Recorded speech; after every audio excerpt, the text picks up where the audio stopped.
Halo, perkenalkan nama saya Nicholas Hendrik Jeremy. Kita akan membahas pada modul ini adalah Designing Conversational Flow for Chatbot. Nah, sebenarnya dalam kita mendesain chatbot sendiri sebenarnya ada beberapa tahapan-tahapan penting dan ada sebenarnya juga teori pendukung supaya bisa kita membuat chatbot kita benar-benar seamless. Nah, mungkin kita mulai dulu dari topik pertamanya ya, yaitu teori sedikit. Nah, dalam kita membangun sebuah dialog system sebenarnya ada 3 hal yang harus kita perhatikan. Yang pertama adalah turn taking, yang kedua adalah speech acts, dan yang ketiga adalah grounding. Kita bahas dulu dari turn taking. Untuk turn taking, pada misalnya percakapan manusia pada umumnya ya, pasti kita akan menunggu satu orang untuk menyelesaikan apa yang akan dia sampaikan, baru kita memberi respons atau reply. Nah, sebenarnya sama konsepnya dalam chatbot ya, terutama turn taking ini agak lebih prevalen ketika kita membuat chatbot berbasis audio atau text to speech. Nah, kadang-kadang kita perlu kasih jeda sedikit kalau misalnya kita menginginkan user kita memberikan respon. Mungkin usernya agak bingung memikirkan respon atau memikirkan pilihan yang diberikan. Maka kita harus menyesuaikan periode break dari chatbot kita sebelum kita memberikan leading question. Misalnya, apakah kita akan memberi rekomendasi atau kita remind aja mereka untuk mereply. Nah, itu untuk turn taking. Lalu kita punya speech acts. Jadi sebenarnya chatbot sendiri itu banyak sekali opsi untuk memberikan reply.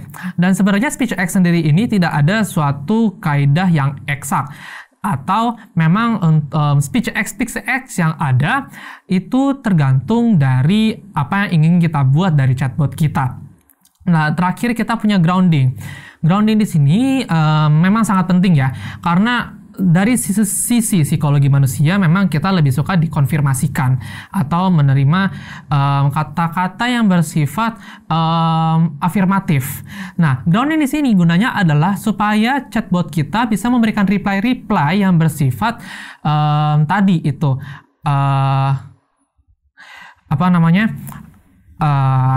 menerimalah gitu lah sebutannya ya. Misalkan dengan kita memberikan respon ya, perbedaan akan terlihat ketika misalnya chatbotnya cuma bilang apa selanjutnya dibandingkan dengan oke, apa selanjutnya. Nah, kata oke di sini memberikan suatu respon tak terlihat ya, bahwa chatbot kita itu sudah menerima informasi yang diberikan oleh si user.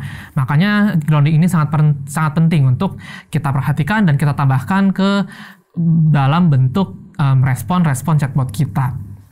Nah, untuk poin-poin penting dalam mendevelop chatbot itu ada 6 di sini ya. Kita mulai dulu dari decide the purpose. Nah, decide the purpose di sini kita harus tahu dulu ngapain sih sebenarnya kita bikin chatbot. Apakah memang perlu ada, kalau misalnya ada, apa yang bisa dilakukan oleh chatbot kita itu juga perlu kita definisikan.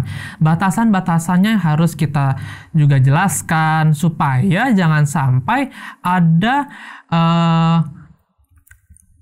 fitur-fitur dari chatbot yang mungkin harusnya ada tapi nggak ada, atau kebalikannya, yaitu harusnya nggak ada atau mungkin karena redundan tapi malah kita buat. Nah, selain itu chatbot ini juga harus kita berikan suatu personality. Nah, ini akan mengacu pada poin berikutnya, yaitu mendefinisikan persona dari chatbot kita. Kenapa sih kita harus membuat persona dari chatbot itu ya? Karena kita ingin membuat chatbot kita berkomunikasi layaknya dengan manusia. Nah, manusia sendiri kan punya kepribadian ataupun personanya masing-masing. Nah, persona ini harus melekat kuat dengan apa sih brand identity dari chatbot ini. Misalnya, kita mungkin akan berbeda ya saat membuat chatbot untuk bidang industri food and beverage. Kita kasih 2 contoh lah. Satu itu misalnya untuk McDonald's. Itu kan pasti kesannya akan lebih approachable, fun, menggunakan kata-kata yang lebih simple atau lebih lugas.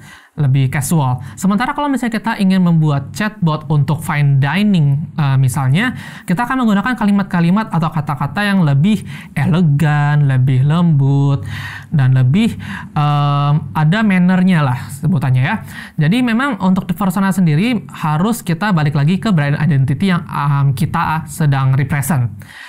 Nah, lalu juga jangan sampai untuk personality ini ya, jangan sampai buatnya terlalu out of the box. Jadi keep it simple. Setelah itu kita sudah mendefine apa gunanya chatbot kita, apa personanya. Lalu kita bisa masuk ke membuat dari chatbot itu sendiri. Flow-nya seperti apa dari start sampai akhir. Apakah kita mulai dengan pemilihan opsi atau kita memberikan rekomendasi, itu yang harus kita paparkan dulu. Tetapi paparan di sini tidak perlu terlalu spesifik. Kita desain saja garis besarnya kurang lebih akan seperti apa. Nah, penggambaran ini akan dibentuk kurang lebih sebagai workflow atau flowchart, itu juga boleh. Nah, setelah kita membuat flowchartnya itu, barulah masing-masing poin kita definisikan kira-kira nih chatbot kita akan ngomong apa ketika sudah sampai pada poin ini. Dan kira-kira responsnya akan seperti apa yang akan disampaikan oleh si user.